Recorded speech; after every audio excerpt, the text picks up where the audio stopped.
Hi, I'm Tom Miggett from Tom Miggett Photography. Last week I showed you how to reduce significantly the noise in your photograph using Adobe Lightroom 5. If you haven't watched that video, click on the link.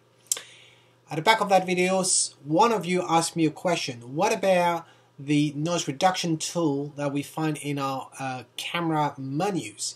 And it's referring to most modern camera DSLR do have some sort of noise reduction feature, and this is what we're going to cover today and in a second video. Why two videos to answer this question? Well, it's simple really, because there are two types of noise reduction tool that we find out there. So what you see here on your screen now is a screenshot of the back of my Canon 5D Mark III.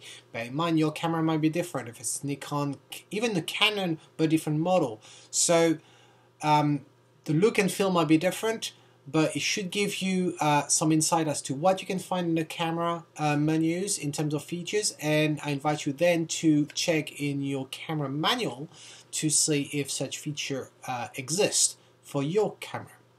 So here what you see here on the screen is we see the high ISO speed noise reduction tool that's highlighted here. And this is what we're going to cover in this episode, but in the second episode we're going to cover what is just above it, called the long exposure noise reduction.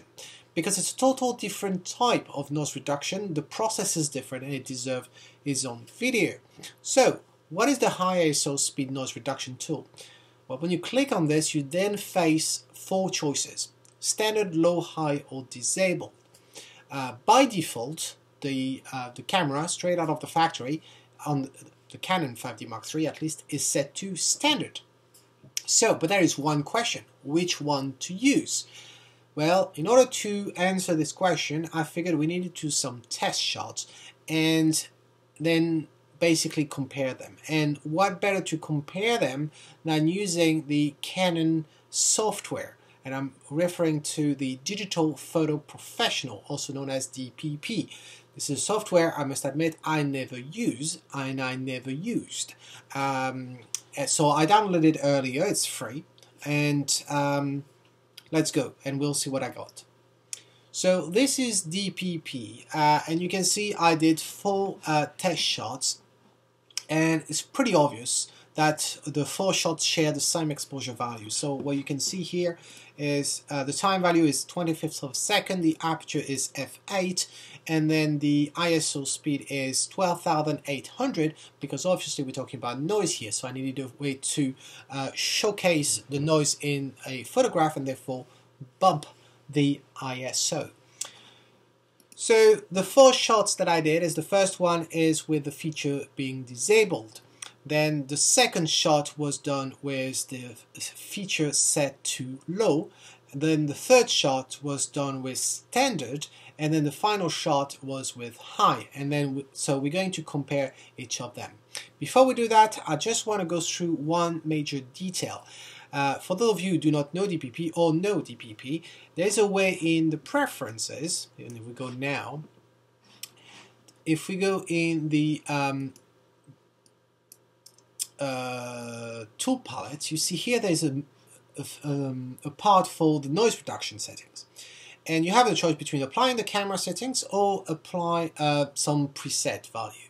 So as you can see, I set it up to the camera settings, and this is the reason why I use DPP, because DPP fully understands, given it's a Canon software, it fully understands all the data that is collected inside the raw file, even to, much more than Lightroom and others. So you can find the focusing point and all the details. So if there is one place, one tool that's going to help us understanding what happens when we change those settings with regard to the noise reduction in the camera menu, then it has to be DPP. So to do that, we go on the right side here, and you see it has a tab called NR/ALO. NR is noise reduction, and ALO stands for auto lighting optimizer. It has nothing to do with what we're doing right now. You can see here on the row we have luminance noise reduction and chrominance noise reduction.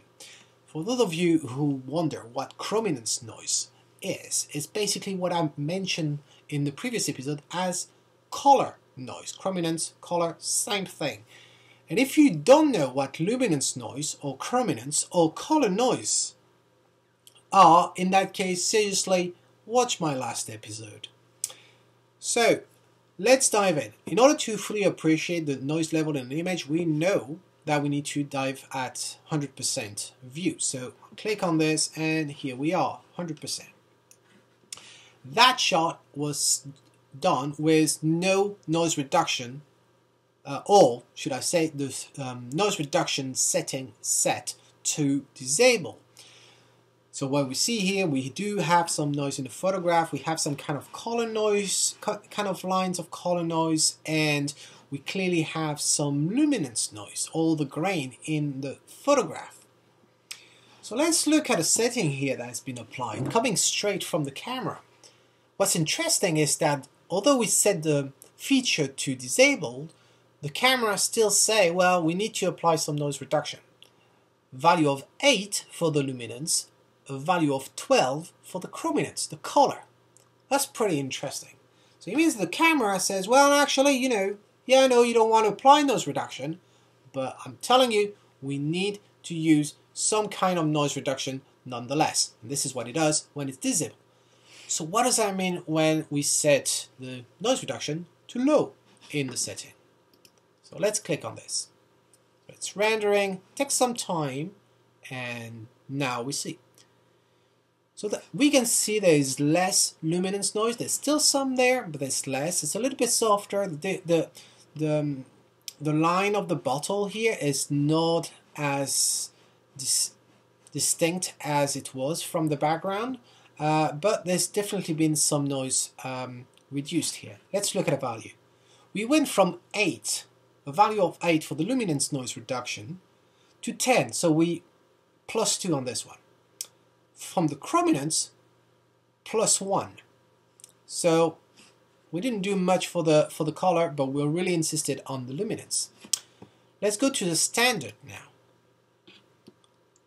So let's wait for it to render. It's even softer here. I still see some color, some weird color shade, but it's not per se color noise. In terms of value, well, we see that we actually went from 10 to 12. So we increased the luminance noise reduction again by 2, and the chrominance by 1. So we didn't do much when it comes to the chrominance. What about the last one, the high value? So it's rendering. Okay. Softer, and let's see what we did. Well, that's interesting. So between the standard and the high, we only increase the luminance noise reduction by 1. We went from 12 to 13, and the chrominance we went from 13 to 14, so we increased by 1. So not much difference there. Unfortunately, in DPP, I don't have a mean to have two different images side by side, so I can't. It's not easy to compare. But I'll put the images obviously in the blog so you can really see the detail there. But what it tells us here is that depending on which setting we want to apply, we may get more luminance noise reduction or chrominance, although we tend to increase all the time by 1 or 2 value, but this is what happens here. So which one to choose? Well, before answering this, what about opening the images in Lightroom? So here we are in Lightroom, and I have my 4 images.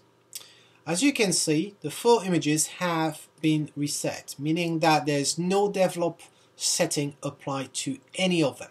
This is the one with the disable setting. And now if you look on the right side with regard to the noise reduction, what do you see here? Well, the luminance, right, is set to 0, and the color part, that has the default value. So that was for the disable. If we go to the next one, the low, same thing. The one after, same thing. And guess what? The high one, it's going to be the same thing. Why? Simply because Lightroom and Photoshop both using Adobe Camera Raw. And Camera Raw does not understand the noise reduction setting coming from the camera. So, if to answer this question as to which value should we use, and should we actually use the noise reduction tool from the camera, the first answer would be it depends.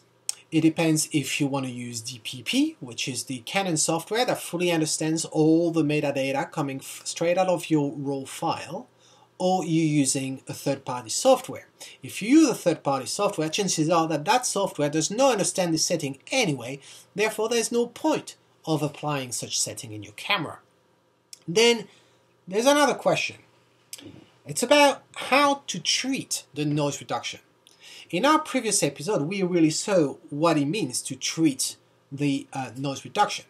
And I said back then that I recommend, and I'm not the only one saying this, that when you want to treat the noise reduction, the noise in your image, you better do this at the very end of your editing, your post-production process, because any changes in brightness, darkness, contrast, clarity, and so on may affect the amount of noise that you have in your photograph, and therefore you're better off waiting until the end to apply the noise reduction. So if you actually set the noise reduction in your camera, what is the point if you are going to mess up that reduction somehow by increasing, decreasing your other basic settings, your exposures?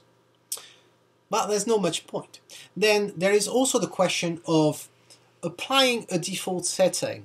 When it comes to noise reduction, it's pretty much like doing a batch of photograph where you're going to apply the same preset to all your photograph no matter what.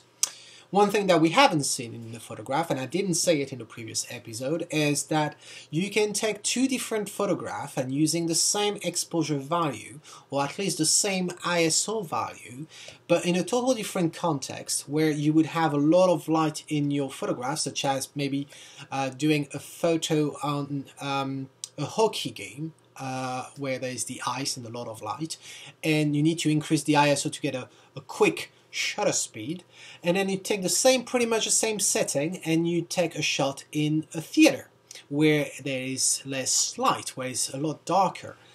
Well, in the scene where you're going to have a lot of light, but you need to increase the ISO to get a faster shutter speed, you will notice that you will have less noise in your photograph than the other photograph shot inside in the theater where it's darker, with even though you're using the same ISO settings, because the level of shadows will be more important and therefore the noise will be more dominant. So because of that, then you can realize that applying batch processing to treat your noise in your image doesn't make much sense, with one exception.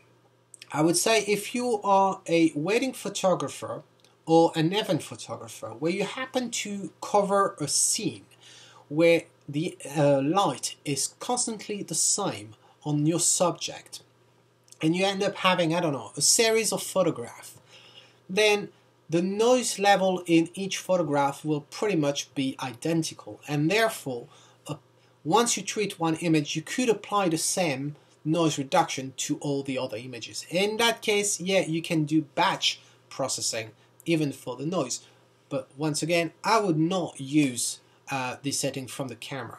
Also, I mentioned the last time, this setting is going to apply on the entire surface of your image.